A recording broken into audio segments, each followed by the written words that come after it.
can face.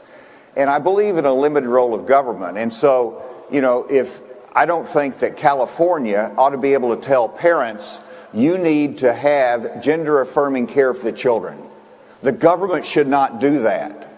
And in the same way, let's keep the government out of it unless it's that extreme case, and let's let parents guide the children. I stand with parents. So, and amen for standing with parents, and I think everyone in the room would agree with that. But the reason I asked the question was not to bring up a sore subject, which I know that it is, but to ask if in the subsequent 2 years, you had said that you drew the line at castration of physical altercation of a child's body because it's permanent.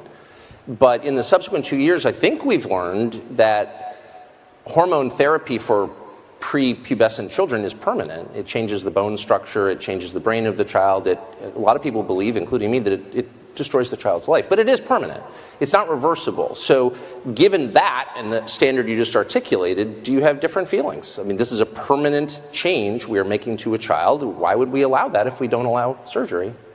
Well, permanent change is one issue, but also hormonal treatment is a different issue and can be a different issue.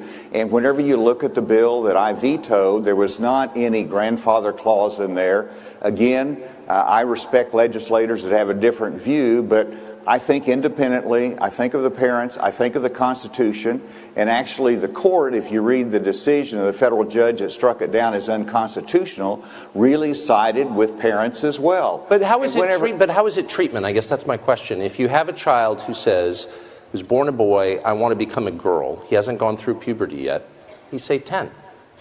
Is it treatment to prevent him from going through the natural process of adolescence? How is that treatment? It seems not like treatment. It seems like something else. Well, you'll have to, Tucker, I hope that we'll be able to talk about some issues. I know that... Well, this is one of the biggest issues in the country, and I think every person in this room would agree that it is a central issue because these are children who are being altered permanently, and you can defend that alteration, that change, if you like, but there's really no debate about whether or not it's permanent. And so I think it's fair to ask you in a calm, rational, and I very much hope polite way, why you would support that.